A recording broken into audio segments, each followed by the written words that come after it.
Wow. That was crazy. Jordan just literally disappeared from the thing as soon as I pressed live. It was just white for a second. I was like, wait, what's going on? Did you like move your down or something? No, I didn't move at all. That's wild. Wow. Stream. Did you see that? Anyway, welcome to another talk. Unexpected start. Special shout out at the top of this one to JC101 in chat. It says the movie What About Bob comes to mind after CLG win Baby Steps. And I have not heard a reference to What About Bob in a very long time. And I am extremely proud to have JC101 in our chat. So thank you for that. Very successful evening. And I wouldn't say extremely proud, but reasonably proud of this past weekend of LCS action as well.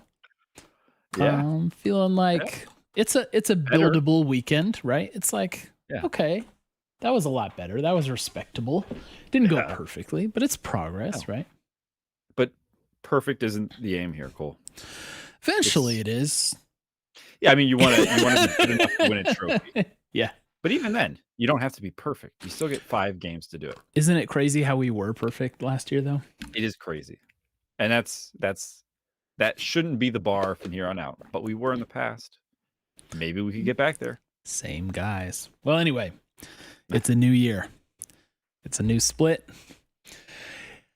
Same old Hunter talk. What's up, everybody? We're gonna go a little bit quicker tonight. I think we have some schedule stuff, so we're not gonna go as long on the pod. So that being said, shout out to Elgato for the lights and for the capture equipment, the camera, the Camlink Pros, Elgato, the goats. You know this, and shout out to Rip It for powering the stream. All right, let's do this.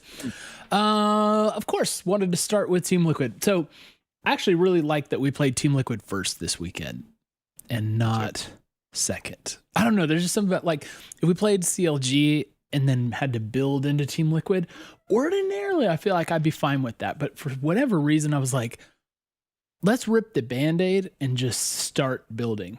You know, I wanted to end the weekend on a win. But we were surprisingly close with Team Liquid. I felt like, I don't know, it really wasn't that bad, all said and done. It didn't get out of control until the game was won. You know what I mean? We lost. How can you not be distraught? Because, Jordan, we've been doo-doo for the past little stretch. That's why. I'm just happy to not be doo-doo. Yeah. I think the thing, too, about it being first is we ended last week on such a low note. If I'm thinking about that, right? Yeah, on such a low note. It shows a lot that we're able to kind of mentally reset, play a really tough TL, and not be doo-doo. Yeah. And, you know, it's a shame that we did end up going down to them and suffering our first loss at their hands in, like, I think the last 5 or 6 times we've played them. Which that's not a thing I ever thought I would say, but it's, you know, it just wasn't that bad. They looked great. They had Core JJ back, and we didn't look out of place. And see, one of the things is, like, the casters. So I've been thinking a lot about the casters recently because they have an outsized impact on our perception of these things. I'm going to talk about that actually a little bit down the line here, but one of those things that they did was that consistently still referred to us as one of the top teams and referred to this game being like an important showcase of these two title contender teams, you know? And I was like, wow, they must have forgotten. They must not have watched yet this year. This is great.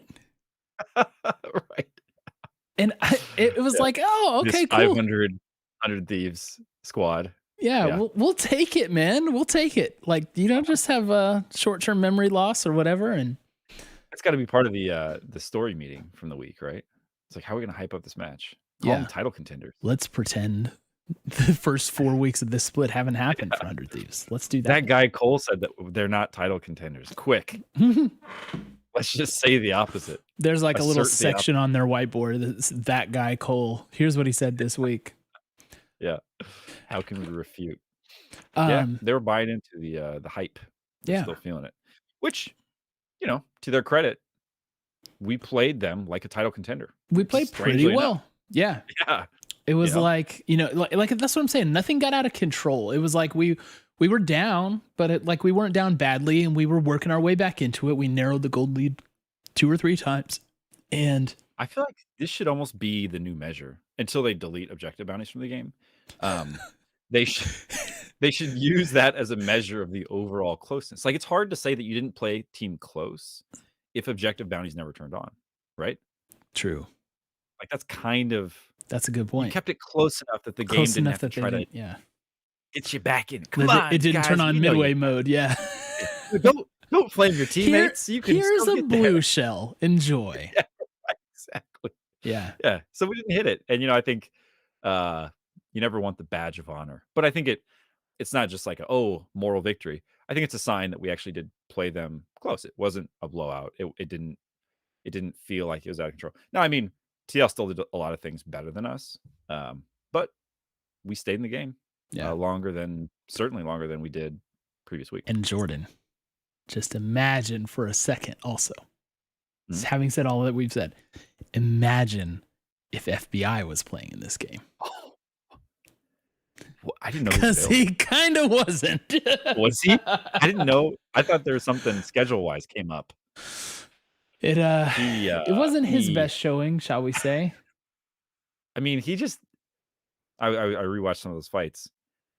They did a great job of just sitting him out, Mhm. Like, a lot of fights open with him being immediately killed. It was pretty rough from you know, Oh, which yeah. that's not like that's not a doesn't I'm not giving him a pass. Right. I'm saying he literally wasn't in most of the game, Yeah.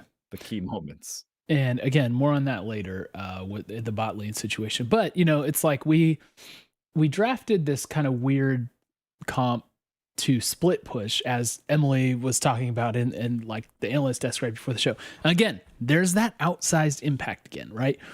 She brings up, it's like, 100 Thieves, like, they haven't really had as much time to learn how to split push effectively and how to win that way, right?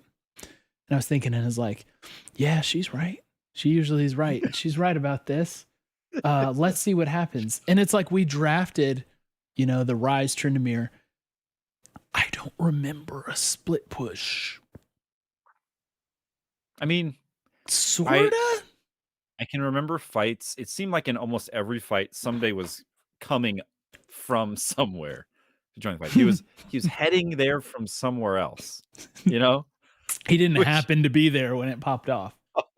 I think means that he was technically split pushing. Well, it wasn't generating anything, shall we say. It was probably And not the most effective. probably a lot of it was the Bwipo Gragas. So kudos to TL because they had that pick ready to go. They're like, all right, we've got our anti-Tryndamere pick. It really, really worked, right? Because he could just immediately when Ssumday jumped on him, he can just stun him, Yeah. and just Yeah. I mean, cancel out everything. and the cask works the same whether you have Undying Rage on or not. So, like that's a threat. You can reposition someone in a direction they would like to not be going. And so their timer runs out. Like, yeah. And Bwipo is really good too. Yeah, he is. I'll It's begrudgingly admit. interesting. I thought there's this one thing I saw on Twitter. It was toward the early phase of the split when everybody was doing Janna. And Everybody they- is generous. Everybody. Yeah. Generous. When some Well, teams were doing jail. Yeah. But anyway, go ahead. Yeah. But one of the game designers was like, how would Kale work into Janna? And that was an interesting, like, it was just such an interesting moment where I was like, here's a game designer, somebody who works for Riot, is on their payroll, kind of just putting it out there. Like, well, what if you guys just tried that? And then, it was like a conversation in the thread. It was like, no, I don't think that would work for this reason, XYZ things. Yeah. But it's an interesting peek into the thought process. And I got to tell you, it feels like there have been a few times in the last few weeks where people are like, what if you just ran like a real tanky boy into this line against the Thieves? Like, was it the other one, Tom Kench, right? Where we like, all right, yeah, pour it on him. get him. There he is. He's Yeah. here. Quick, everybody jump on him. Get him, get him, get him. And then we didn't. And then, yeah, it Spoiler alert, either took forever or we didn't kill him. Yeah. So I feel like somebody was like, what if we just ran a tank? You know, like let's get the split push going and then make them send 4 people to try to stop that one champion. Not a super big threat in the split push, but you know, they're gonna have to send a few dudes at least. And that worked really well. And we had a hard time killing Mr. Whippo. It did. And that's like, you know, some of our old DNA showing through for us, because as you mentioned, this has happened to us before, and it happened to us twice in this game. And the first time we freaking got away with it, right? Yeah. They weren't able to take Baron. I think there's enough response, from mid lane to like make sure we're just threatening enough to keep him off Baron. We got away with it. We sent 2 that time, you know? And you know, Team Liquid was like, oh, so that's okay. All right, look at them go for Whippo. You know, it's like you could like see it happen where you knew this exact same thing was going to happen again, given, you know, the history of 100 Thieves and how that response worked. It's like, all right, cool. He's going to get a little more tanky. They're going to have to send more. Then we win the game. And they did. It's crazy too. You watch that, you go back and watch that fight, and it's like the doorbuster sale was, you know, like Team Liquid just sprinting to the Baron, and they get there quick, and there's punching and kicking, and maybe someone dies. People get run over. Yeah, it's horrible. It's on the news. They got there quick. They got the Baron. They got the game. Yeah, it's a bit of a bummer because it's like we countered it perfectly the first time, and our better angels didn't prevail the second time. You know, where we were like, well, surely we could send 3, make real quick work of them. Yeah, and it's like body slamming over, you know, like over walls. I don't even know if you can go over a wall with that. But unfortunately, the Academy Angels showed up instead of the LCS Angels. Dang it. But yeah, just like you said, like that was one of the things where I mean, I knew we lost when we started doing that, because I just remember doing that to Impact. I remember doing that to Licorice, Licorice, since now that's how we say it. And then who was it? It was like someone on Golden Guardians or something played. It's like somebody on a doo-doo team last year played Tom Kenchika. They like stomped us. It might have been CLG actually. So yeah, we've just done this before, and at that point, you know what's going to happen. But at least it was close enough to be a game for a while. They did some things that were really annoying that we kind of overcame. For instance, they camped the mess out of Abadaga in the early game, right? That dude couldn't catch a break. And I mean, you can watch it back, maybe you can disagree. I don't really see that as his fault in those cases. You know, it's not really his fault when you got a gank and Core JJ on the roam at the same time. It's like, okay, cool, I'm dead. Yeah, all right, I get it. You guys made this choice for me, and I'm gonna acquiesce. Yeah, I really don't know. I would be interested. The only alternative I can think of to that is you play the lane so safe that you are like dropping CS, you know, under but I think even then they could just freeze the wave on you. So I think it's like sometimes that happens. It's like, shame on you. You should have been ready. Yeah. You can't be ready for that. And I think we forgot that Core JJ plays this way, is my impression. Because eventually we started doing more of the matching. We started matching it, yeah. It was like, oh yes, that's right. Yeah, it's him. That's right. Oh, it's Core. We gotta do this. It's pain. Yeah. We gotta do it. Okay, let's go. You know, and again, the whole point that I was making is like, you know, despite this, we were making good plays. We had a fantastic fight around second Herald that I did not expect to go well. I thought that was the end of the game basically at that point. You know, point of no return for us. But we actually turned and had a great fight and got Herald, despite I think that Herald being meaningless. I think we had to drop it in a place where it got killed before it was. I don't know if it was that game or CLG, but anyway, great fight, great job. Pleasantly surprised. It was just we weren't able to execute on what we wanted to do. Whether that's because TL just knew how to counter that enough to make us come off of our split push idea, or just we didn't set it up right. There was just something in the execution that prevented us from doing what we really wanted to do. And as a result, didn't have quite enough juice. And the team didn't just like let it fizzle out. They said, all right, we're going to take the 2080 play on this party portal to end the game. It's like either we wipe them and we're in control of the game, or we lose. And, I'd rather have a chance at winning. And they took that chance, and we just didn't have enough gas in the tank for it. Yeah. I agree. Like, I think you want to go down swinging, right? You don't want to just turtle and let them take over the base. Like, at least try to make a play. I think the thing that is most notable for me in this game is FBI. I think Jinx is, this can happen with Jinx, right? You don't get ahead, and they do a really good job of punishing your immobility. When we play Tryndamere, and I think this is credit to TL largely. They did an excellent job of isolating FBI. Some of it was poor positioning from him, right? Yeah. Just not respecting a hook. He got caught by one hook that he could have anticipated happening. I think maybe in a flash hook, but either way, he never had a chance to impact these fights. Even when alive, he was so far behind. His power spike was so far behind. And what you got then was Ssumday showing up at the right time in these fights, when if FBI is on pace, he has already done significant enough damage that Ssumday can probably get 2 or 3 kills in the fight, because he shows up and people are at 40% health, 30% health, like they've taken a beating a little bit. But instead what he rolls into is like he is full on face checking the entire team. And there's no other option for him. He's Tryndamere. Yeah. He has that limited window where he gets to do whatever he wants. And then after that, if there are people around, he's dead. So for me, that felt like the big difference in this is like, I think we still set it up right, and Ssumday still did his best to do his job, but he just showed up to a team that was they had too many options available to finish him off. And that's, in the end of the game, it really looked like he was inting, but he was just playing Tryndamere, right? Yeah, exactly. And so I would never hold this game against him. I think he continues to be our strongest player for this split, and good on him, but not enough in the tank to do it.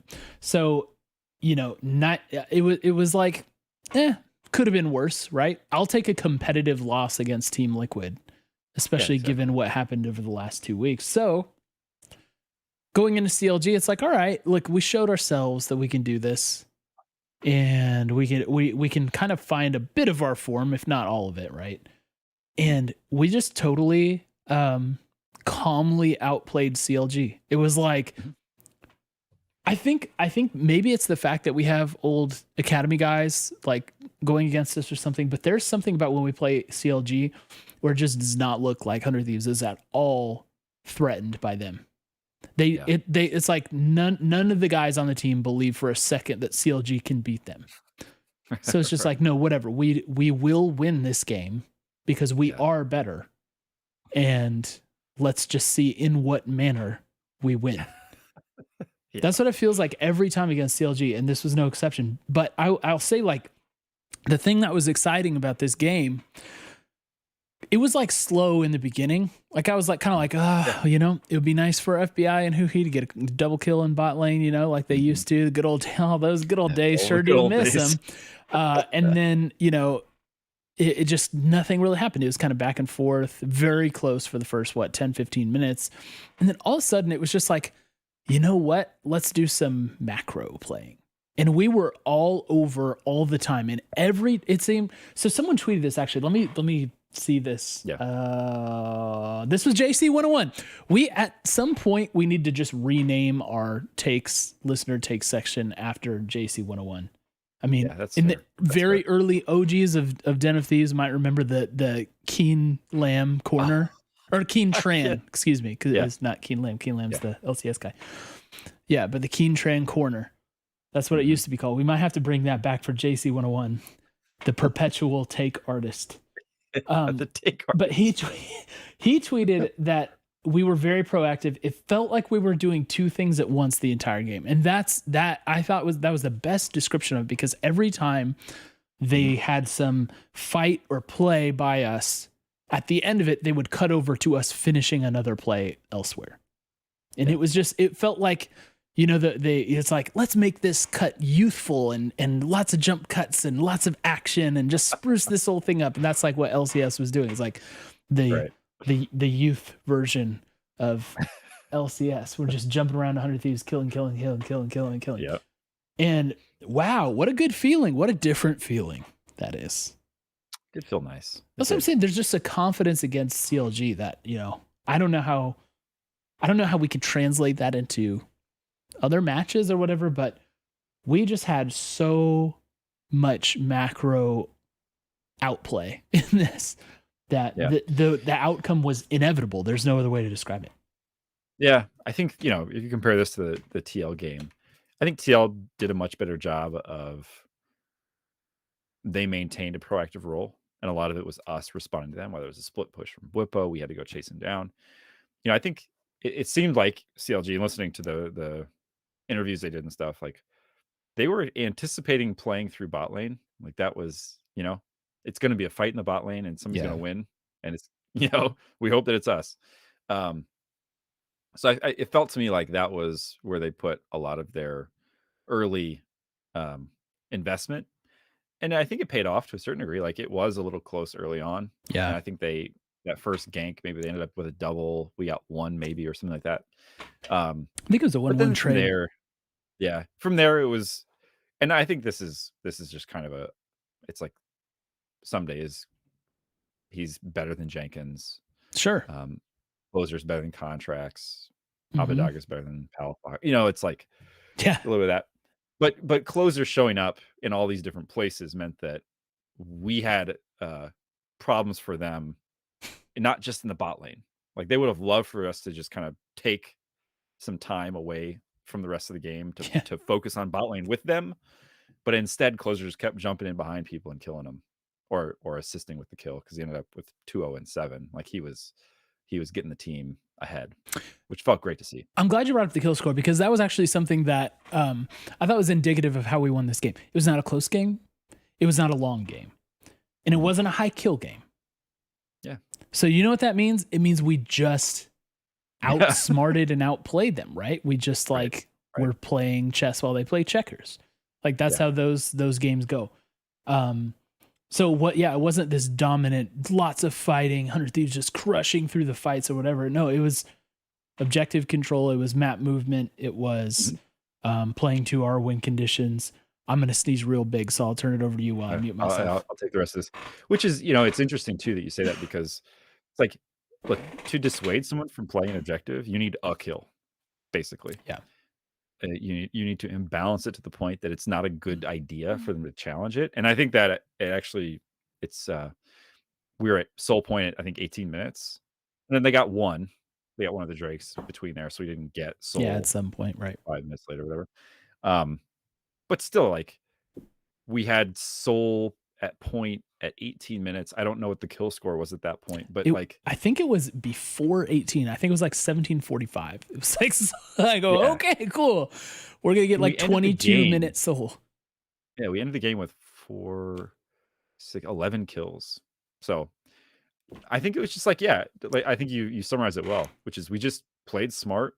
We made a lot of very low odds situations for them, and with key picks at the right times. Like that's kind of how you want to play these games, because that's your best.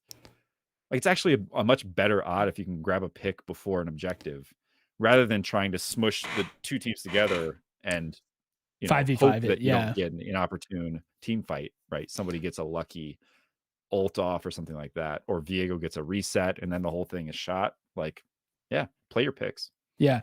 And, you know, one of the things about that I don't think should be overlooked, and not just because I have been a consistent Abadaga defender, even though he did play drunk or whatever happened a while ago where it was just inexplicable behavior. No, I didn't mean literally. I just, no. I just meant I could not understand some of the things he was doing. But I mean, on this Ahri, he was pushing the waves hard, and he would leave the lane and go somewhere and do something, pressure somewhere, make him nervous, make him play reserve. And over again, push, roam, repeat, right? And I thought it was interesting because I like, if the nameplates were off, I would have been like, 100 Thieves is trialing Niski or something, right? Like that was how Niski Yeah. played, Right. push, roam, repeat. And I would love to be smarter about the game so I could go back and like dissect just how much he was able to create doing that. Mhm. But it was good by him. Like More than his stat line would say is what I'd wager. sure, yeah, because he's a 0 kill stat line, right? 0, 0, and Yeah. 4. But I'm telling you, he was moving around, assisting, and creating pressure elsewhere, and I think that did a lot for us. So I liked him on Yeah. the Ari. I think even though we've lost a game or two with him on the Mhm. Ari, I really like him on that pick. Yeah. Which I guess is good since we're seeing a lot of it, and we'll talk about that again. But I think that's a good viable pick for him, and I like the way he played this against CLG. Hopefully, he can do it against stiffer competition. Well, I think if you look at CLG's comp to Gnar, Viego, Victor, Jinx, TK, when he had his ult on, it looked like he was cheating. Right. Like, there's no way that they made a champion with this much mobility in their kit. It's insane. But it's because they didn't really have any great ways to lock him down. Yeah. Like they had, you're gonna put a chomper down and hope that Ari like accidentally dashes into it. Not gonna happen. Unless you're playing me.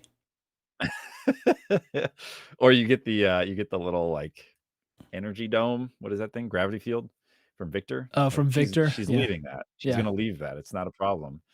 So I think he benefited from that too, because he had so much mobility in his fights. He was just able to do a lot of, mobile harassment, getting around, being in places that they weren't hoping to see him, that kind of thing. And it wasn't like the crazy. He had an Ari game, I think, before where he was like 9 kills or something. So he can do that too. And he was counterpicked, by the way. Again. This game. Yeah. So Yeah. we took Ari third, and they took Victor fourth. So yeah, there you go. There you go. So I thought it was good. Good on you, Avadaga. I thought in general, I thought he played better this weekend. I mean, the rise wasn't super great, but it wasn't bad either. And he made 1 or 2 plays, significant plays with it. Good portal. Yeah. Here or there. That's right. Yeah. So it would have been great. I mean, he was our Hail Mary hope in the TL game. Yeah. Not to go back to the TL game too much, but like, it would have been great if he could have been the one to pump out the damage in these fights. But I think sure. they camped him and pretty hard. not miss crucial cues. That would have been nice too. But I was thinking about the Q. I don't know how much difference it would have made. Yeah, I'm not sure how much difference it made, but I do know. Yeah, we're just dwelling on this again, but I do know he missed a lot of skill shots in that game. He really did, and then he stayed to fight and toss out cues when maybe he shouldn't have a couple times. So it wasn't perfect from him, but I thought it was much better this weekend. Of course, you probably can't get any worse and still be an LCS starter than some of the past things we saw. He was coming off. Moved on. A tough weekend. Yeah, we've moved on from that. We've put that behind us. We're going off to college now, and we don't have to remember who we were before then. That's right.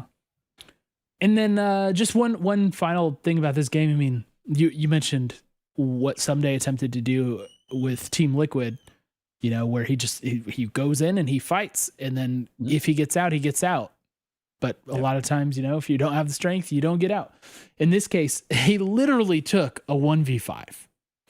I don't mean this like as some sort of hyperbole. He had a 1v5 with them where he survived. He did I think he got like 3 health bars down about halfway in a 1v5, and then got a great lantern from Huhi to get to safety, and we cleaned up the fight and won the game. It was a little nerve-wracking, but that's what you're hoping for with Tryndamere, is either he's just going to get on a carry immediately and pop him with 2 or 3 autos, or he's going to waste so much of their time and abilities and then just skate out of there like nothing happened, and the rest of the team can finish the fight. So Ssumday doing the dang thing again on Tryndamere, and congrats. So solid win against CLG. Yeah, felt good. Wouldn't expect anything different. So feels, like I said, overall a nice weekend to build on, right? Like it was a weekend that went as it should. I feel like, I don't feel like we're stronger than TL. I feel like we're not bad though. So we competed well, And then we dominated a team that we are clearly superior to. So for the first time, we had a predictable LCS weekend. First time in 2022. And that felt pretty nice. But that being said, we're not aiming for 4th place here, right? We're trying to win the split. So there's still lots of things to think about. So let's take some time on, just 2 or 3 things before we move on to listener takes. Again, I'll mention that we're on a little bit of an abbreviated schedule tonight. Champ pools. Can we start there, Jordan? Champ pools. Do it. What better place One of to my start? questions. So you've seen, like, you saw against Team Liquid, Hansama absolutely demolished us on the Zeri. Yeah. Do we think FBI doesn't have a Zeri ready yet? We could have played it against CLG, and I think we've had another opportunity in the split where we could have locked in the Zeri. Zeri seemingly very OP, seemingly near 100% presence.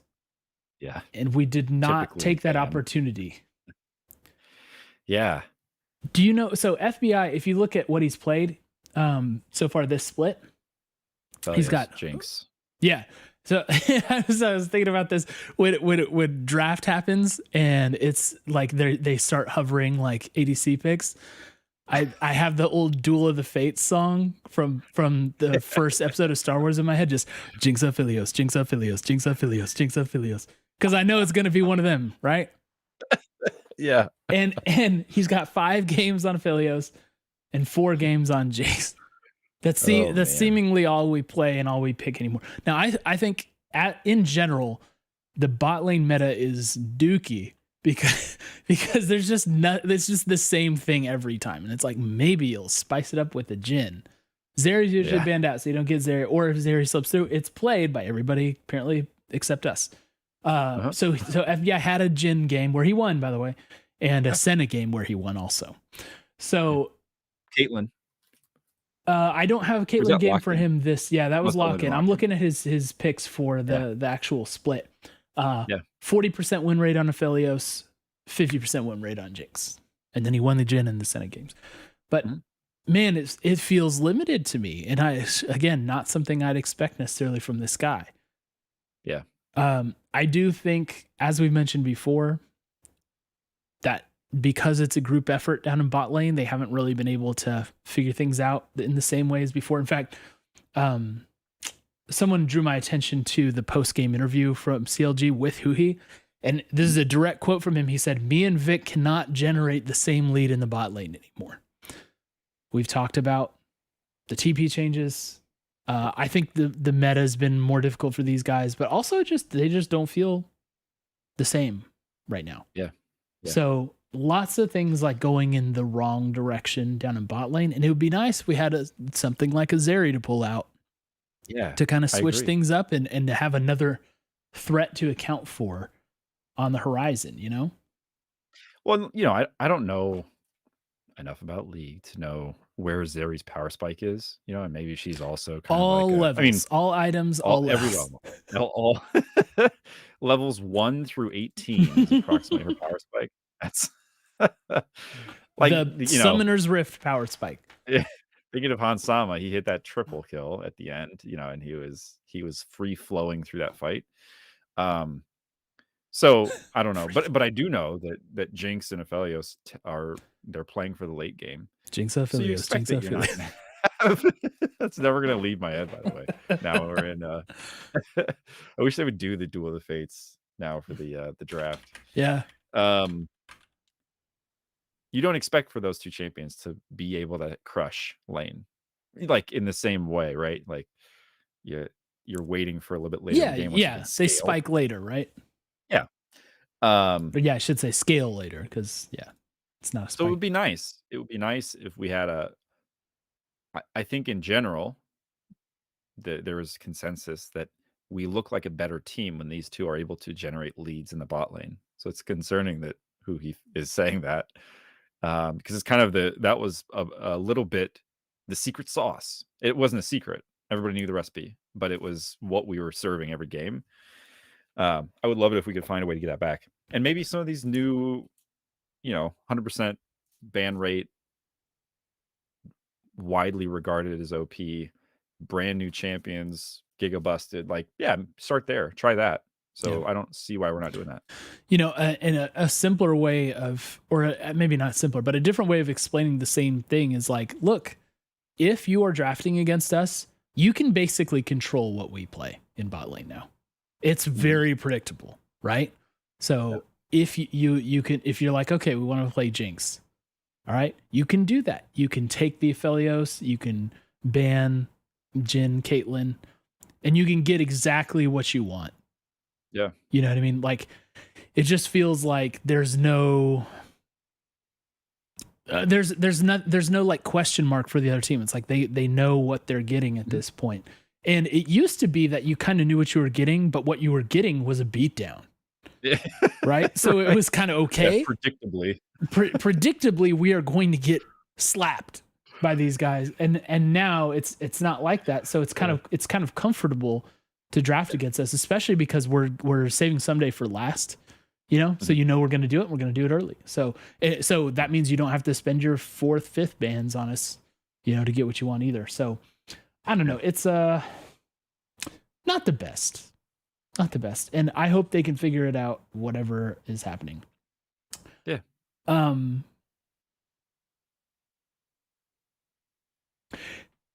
Do you remember? Was it? I'm getting my years confused. Was it? I think it was 2019 when we had the same issue of like the bot lane's always the same picks. It was like Stunt Nautilus like every game. Again, more old DNA, right? That's what's weird to me. 2019, 2020. I don't remember. It's been forever. I think 2019 was banging after me, right? It started out that way, but summer. Yeah, okay. Must be summer. Yeah. Anyway, that thought crossed my mind too. Yeah, it's like, so think about some of the like echoes of the old 100 Thieves that we're seeing now. We're seeing Ssumday trying to carry and not always being able to lift the weight of the rest of the team. We talked about our not handling split pushers well, but on either side of the equation, right? Including trading over game-winning objectives for a single kill by TSMing them.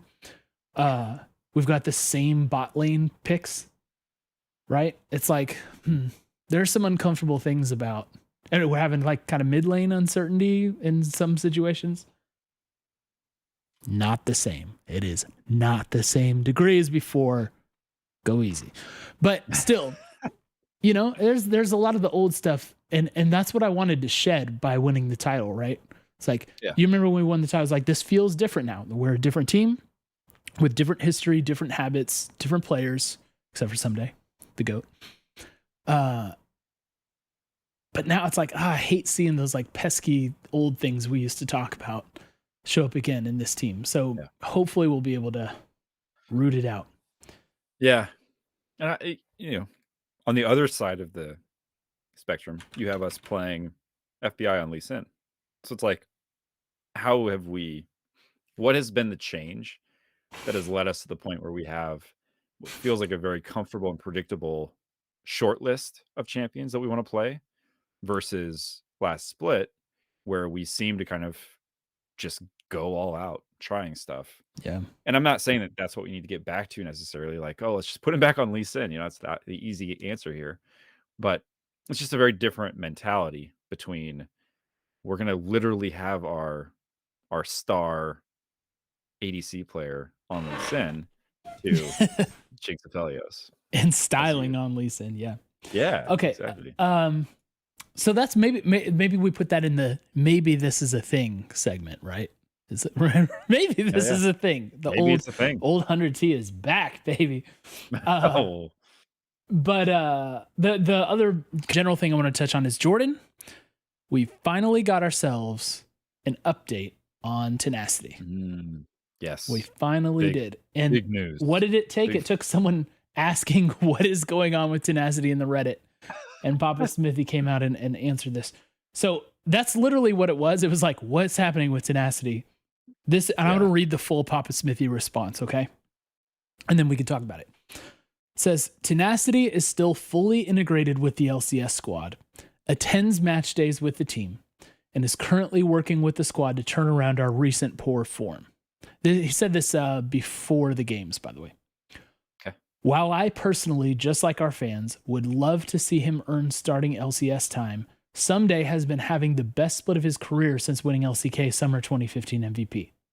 There's no shame in Tenacity being unable to unseat a player in the form of Ssumday. The sixth man position, much like Academy, is about being in the best place to audition for a starting spot on 100T LCS. Right now, all parties are committed to exploring it till the end of the split, while reevaluating weekly what next best steps are for all involved. Lot to unpack here. Okay. There are layers to that. There's a lot going on here in this answer, including the stuff that's not said. Yeah. Okay. So just moving through this again. So I read the thing in its entirety.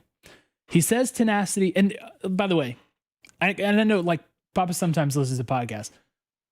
I am saying this not as a criticism, just merely stating what we do know and don't know. And again, for the umpteenth time, I do not expect or think we deserve to know all of this stuff. I'm just making that observation.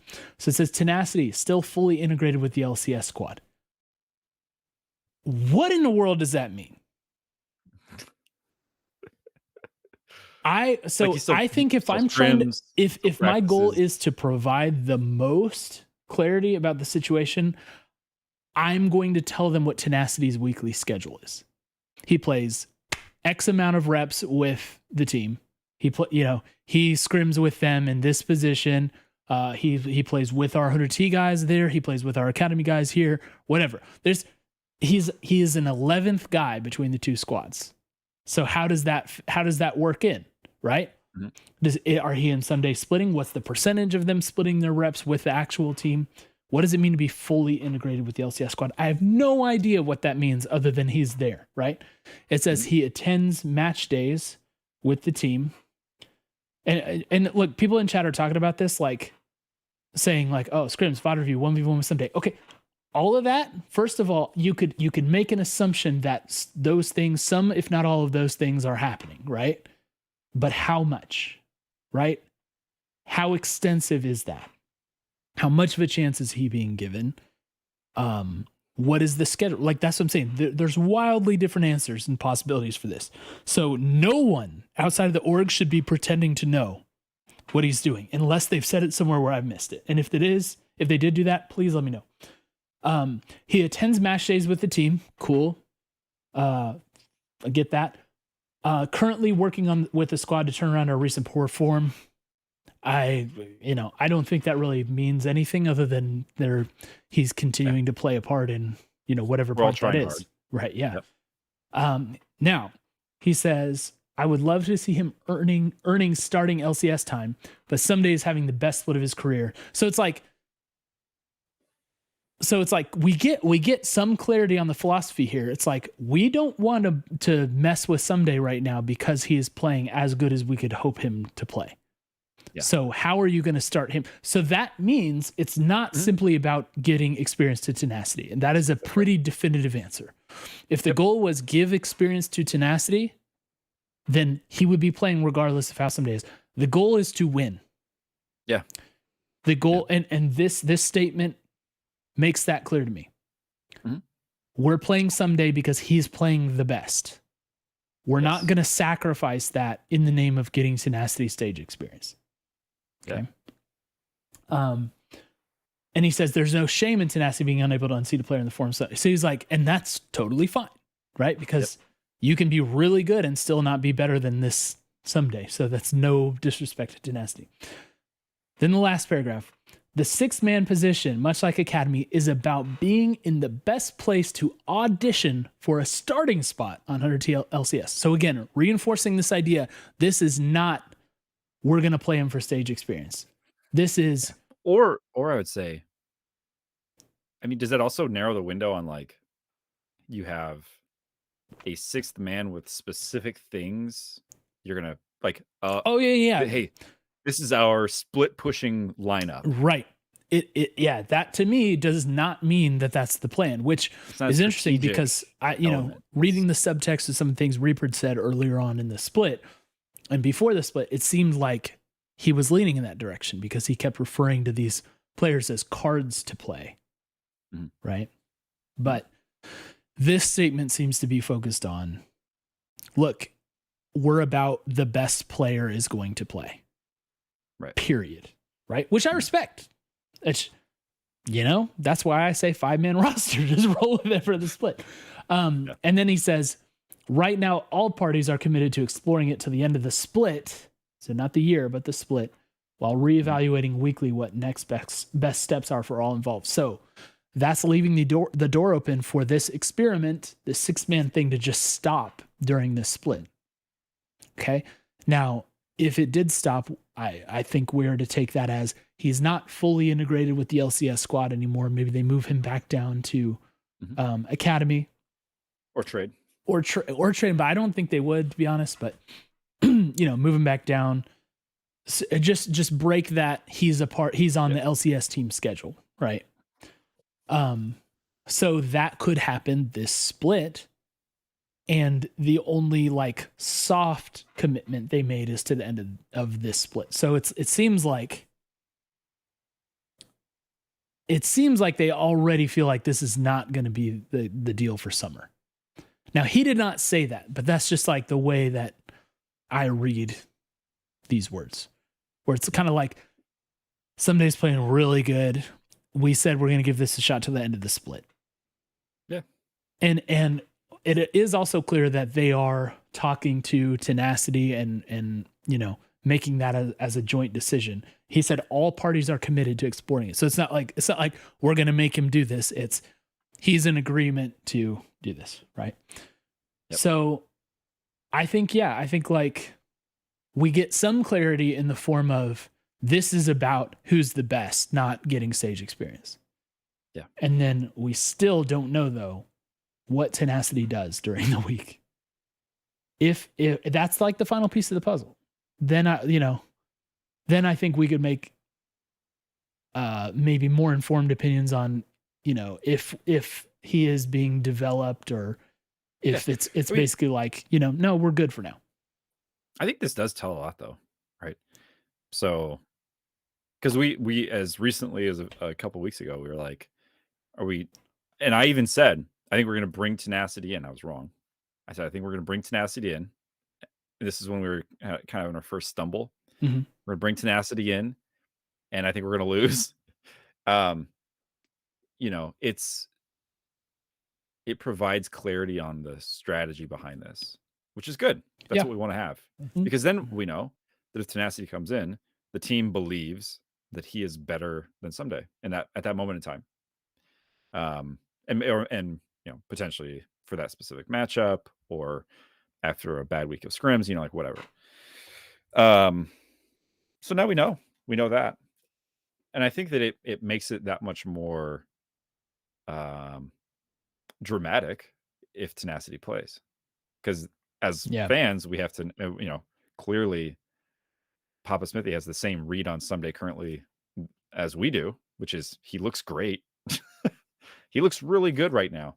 So personally, I would be shocked if we saw Tenacity in the LCS to split. Especially based on standings, right? Like it's not easy to make up being a couple games behind, when you have, what do we have now? We have, 7 games left to play in the regular split and we're 2 games behind top. Yeah. So I don't think this is a scenario where,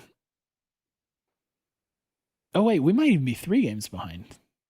But the point taken either way, we're not in a scenario where we have the luxury of like just putting someone in to see how it goes. We need to win to put us in the best position for playoffs. So I think, I feel like to some degree that question is answered. And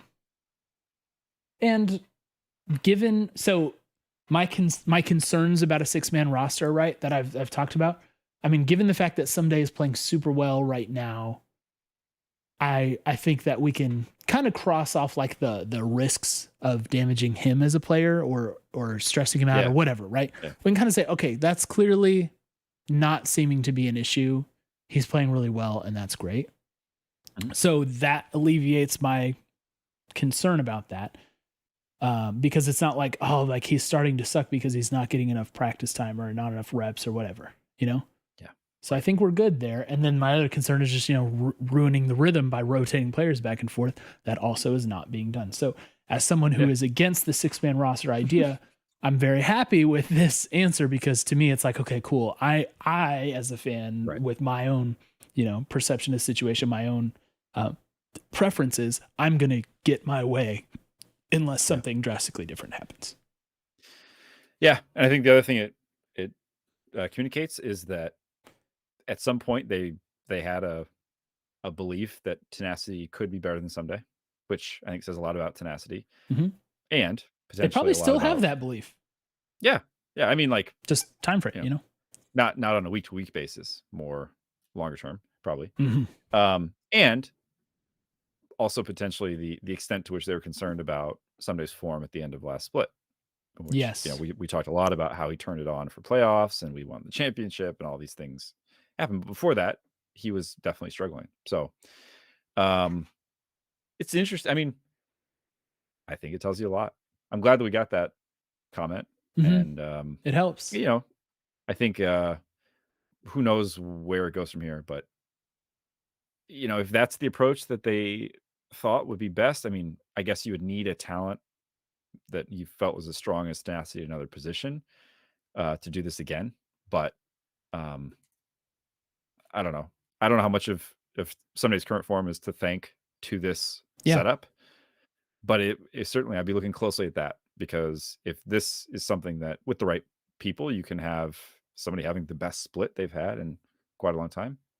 Yeah, that's not something you should be avoiding, I'd say. All right. So.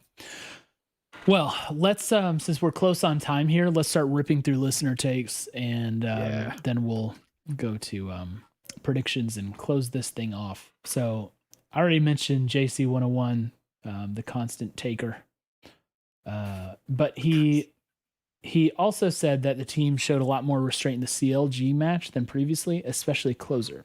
Said he'd poke out contracts, back off just to get dragon control, etc. And I saw that too. It was like more wise decisions about which fights we pursue and which fights we do not. It's not totally clean. There's a time or two where it's like, not sure why he stayed close enough to be engaged on, had to burn a flash when he shouldn't have, etc. But in general, I agree with that totally. Yeah. He probably didn't also feel the need to throw as many Hail Mary passes. I feel like Lee Sin especially has that full send button, Mm-hmm. Nick Morris said mandatory ABBA watch take. So trying to establish a show segment, but in fairness, that's basically been this split for us on the pod. Every week we have an Abadaga section. But he says if half the remaining games are on Ari or Corki, then ABBA has hit his ceiling and needs to be replaced. Your thoughts? I don't know. I think it's I would not agree with that premise, because I think that, you could say the same thing about Ssumday, right? Like if we only see him on Tryndamere or FBI, right? Yeah. Jinx up Philios. I think it's obviously something you want to watch. Like if he's on those champions only and it's not effective, then that's a problem. But like we said, the Ari game against CLG was effective. So I didn't mind seeing him on that champ for that game. Yeah. So yeah, I'm like, I know that there are a vocal contingent of fans who want something done there, but I just don't think it's deserved. I think he's gonna be fine. Curly from Flight Check, who's on vacation this week, so he won't be able to hear this live. He says, I know I've updated my power rankings and 100T. So remember, the backstory here is Curly's preseason power rankings. He had 100T in 6th place, which is absolutely wild and ended up being truer than our own power ranking. Yes. Yeah. He wasn't too far off. I know I've updated my power rankings, and 100T went 1-1 this weekend. But is there a possibility my original 6th place prediction might come true? To which I would say, Curly, it's possible. I don't think so. I think it is certainly less likely than likely, but if we have a split or a second round robin similar to the first round robin, it's certainly possible. I mean, you drop one more game that we won in a close match, and we were below 500 for the first round robin, and that's sixth place territory. Yeah. So I do think that that's in the realm of possibility, but I think it less likely than likely. Yeah. Yeah. Yeah. That's one hot take that's aged to be less hot. And, Yeah. credit where credit's due. I think I could see it more if you were to look at playoffs, because it's possible you get a pretty rough draw as you start creeping towards the edges of the bracket. Oh, so if you use like playoff final positioning as your okay. Right. I think I'm guessing he's referring to like placing in the position split, but that's a good point too. Yeah. I mean, I think you might, maybe it's not 6, maybe it's like the 4-way tie for third, but and remember, if you're in 6th place, then that means there are 5 teams that are better than you. And there's not a lot of like, other than Team Liquid and Cloud9, there doesn't seem to be a lot of consistency for going to be definitively better than that. So, I'm going to say probably still a bad take. Chris Sandwich echoed our thoughts. He said, I don't understand why they built the Tryndamere for the split push, then just grouped when it felt like he could stretch the map. It's like no one knows how to run a 1-3-1 or 4-1 team comp in NA. And it's kind of what we alluded to, where it's like it didn't really get a chance to work at all, let alone in the way that a split push should. So maybe not entirely his fault. Yeah, no, not his fault. And I think he knows how to do it. In this game, he was going to try to save his homies, right? And because they didn't have the support mentality, die with them. Yeah, they didn't have the. He had true undying rage that game. He's like, look, I'm just trying to kill this turret. Could you guys please? There was nobody who could. In the games where it's been most successful, is we've had people who are dangerous enough to not just get rolled over when Ssumday is away. Right. And this was not that game. So he had to come back. When Ssumday's away, Team Liquid will play. That's right. Joseph Forlenza Jr. says we've seen a growing reliance on somebody to carry these games in wins and even losses. Maybe it's a meta thing. Maybe it's a team mentality shift. Regardless, I think the ceiling for the team with carry top could be higher than the carry through bot. As FBI and Huhi are already great laners who can create advantages through farming, they just have to reel in their aggression and pick smarter fights. So this is kind of like, it's interesting to think like, can we go further carrying top than carrying bot? In this meta, possibly, but I don't know. It seems like when we lose games, a lot of the times the opposing ADC has had a very good game, suspiciously good game. And I probably disagree a little bit with the premise that FBI and Huhi are creating advantages through farming, because it doesn't seem to be true for this split, even though historically it was. Though I do agree with reeling in the aggression in some of those fights. I feel like we've seen FBI get picked off in team fights because he's just like in a vulnerable position. Yeah. When maybe he doesn't need to be. He doesn't have the same mobility that he's had in seasons past, So like some of my most vivid FBI memories are him on Kaisa, just absolutely glitching around the map. So he's not doing that. Benji, first take from Benji, by the way. Benji's been around for quite a while, but the first time he submitted a take, he says, with recent rumors of Jensen returning during spring split or playoffs, what are the chances you guys personally think he's joining 100T? And do you think it would help or hurt the roster? Do you want me to go? Yeah, sure. Okay, so I'll say this. I think if 100T wanted Jensen, we would have already had Jensen. We were in play for that, when the Jensen, who's going to sign Jensen thing was happening. I think that we passed on him. Maybe the price was too high, or maybe we just felt like we could get something better somewhere else. I feel like Jensen has always been pretty dang good, but people gave him a little too much credit at the end because, he was not looking so fantastic in his last split.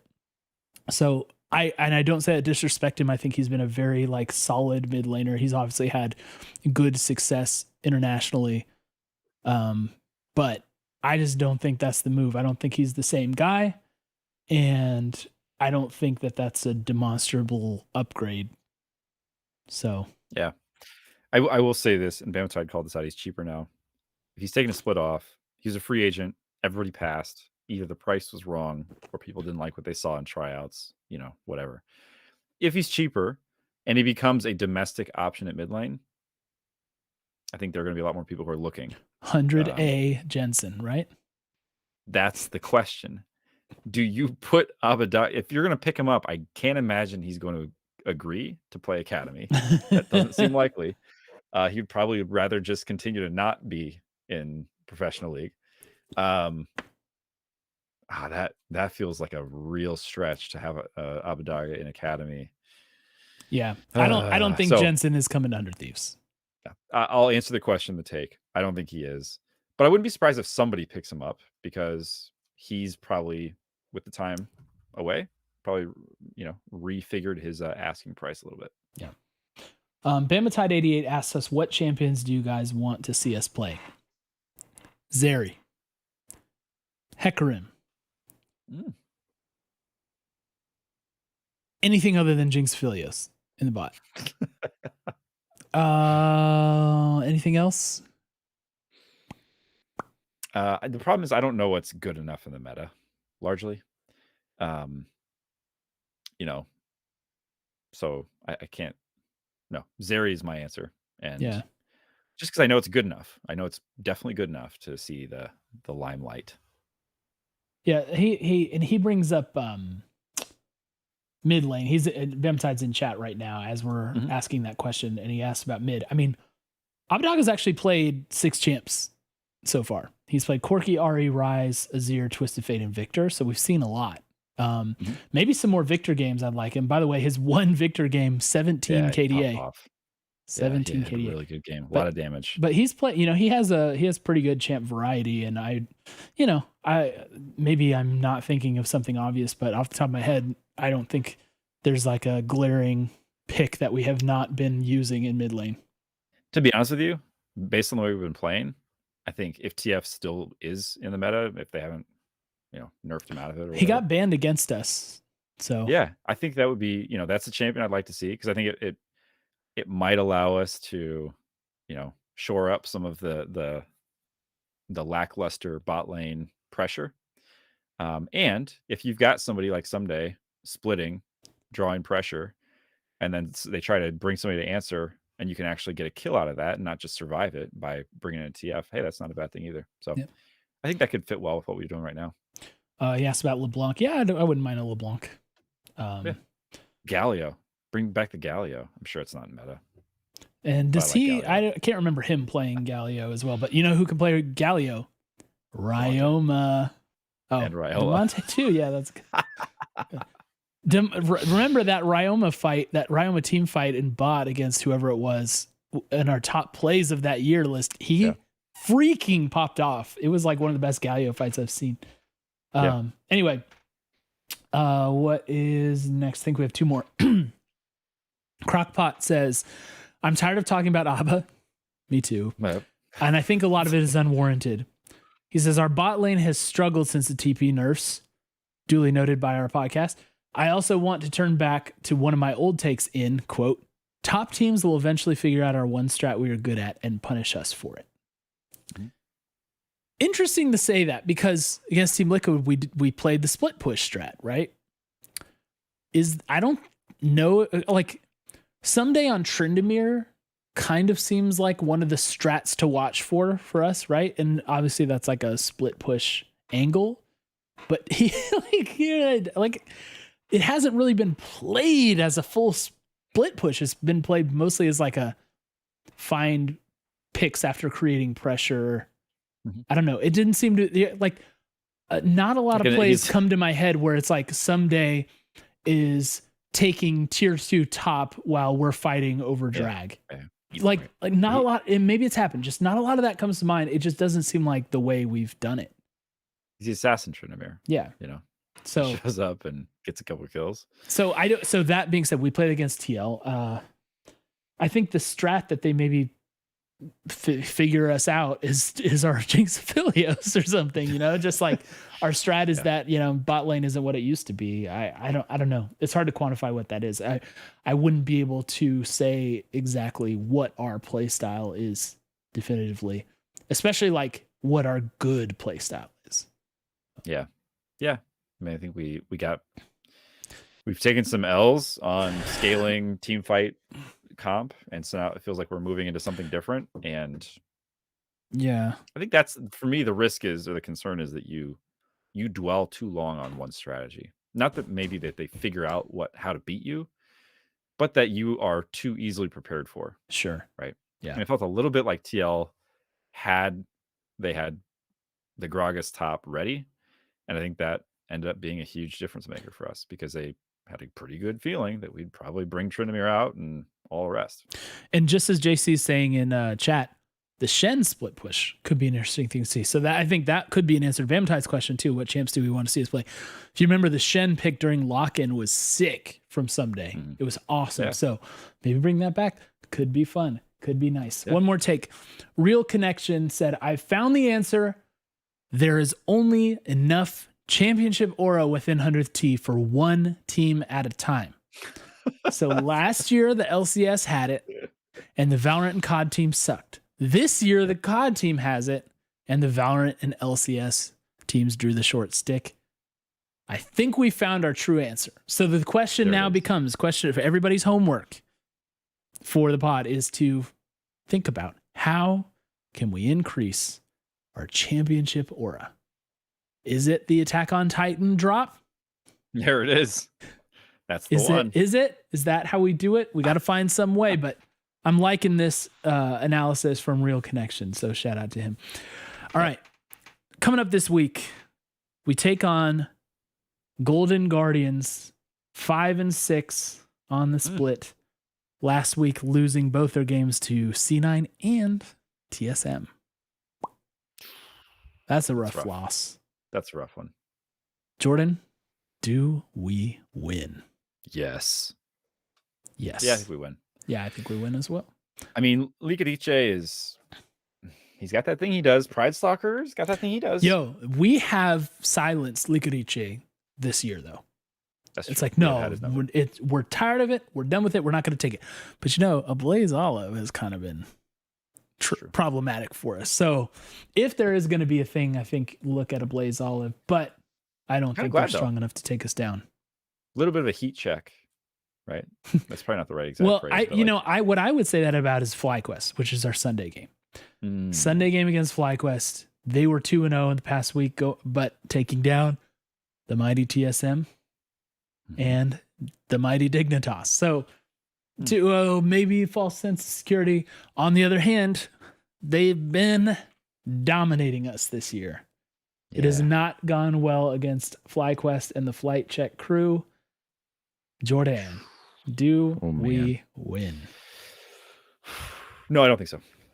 I don't have confidence that we're back up to the level where we can routinely beat the other teams that are around the same level as us. And these teams are both around that same level right now. So I'm doing this based more on how I think we're doing overall as a program. And I think that we still have a ways to go. Playing TL helped. Playing TL well helped. Getting the win against CLG helped. But I don't think that we're back up to our glory days of like, we're going to beat everybody except for these couple teams. And those are just a toss up to see who gets top seeding in the bracket. So here's the deal. My answer depends on one thing. Okay. Do play Tenacity? We ban out Hecarim?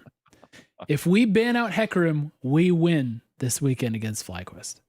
If we let Jose Deodo play Hecarim, we will lose. Okay? I am saying 100T is going to take down FlyQuest this weekend.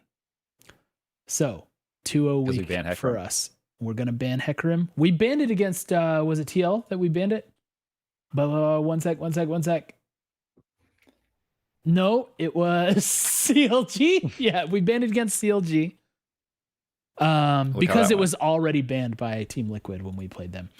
If he's not in play, man, I think we can do this. I just think Jose Deodo was the reason why we got dominated. Now I will say Takui absolutely ruined us in mid lane as well, but I think we'll have, as long as that Hecarim pick is off the table, I think we'll be able to take care of the rest of the map. So agreed. 2-0 this week. I mean, for us, Jordan. agreed that is a big problem. I hope we ban it. Yeah. I hope we ban it. Yeah. And the other thing, I forgot the second condition is that Trisha doesn't Ikebana curse us again. Let's not forget about that. Now, hopefully she's spreading the love to the other, teams or whatever. Whoever else FlyQuest is playing this year, hopefully, or this week, they'll be the target instead of us with the curse. But it's second round robin, so who knows? She might just go back and do repeats. Yeah. Nox says is CLG this week. Great. Hallelujah. Hallelujah. All right. So I'm predicting 2-0. You're predicting 1-1. We will see just how wrong you are on the next show. Stuff coming up. Attack on Titan drop is this Saturday, I think. It's the 12th. Whatever date that is, that will be the drop, unless you're able to actually go to the compound for the experiential drop the day before. Wow. Get crushed by a Titan. I don't know what happens in that show. A lot of naked muscle people running around is all I can tell. That's right. That's basically it. So that, but even though I'm not an anime fan, that's a pretty cool opportunity. So kudos to the team for that. And Rec League is a probably not sure for this week, though. So more on that a little bit later. In the meantime, everybody, have a great week. Just have a great week and get ready to witness a rare and needed 100 Thieves 2-0 this weekend. As always, we love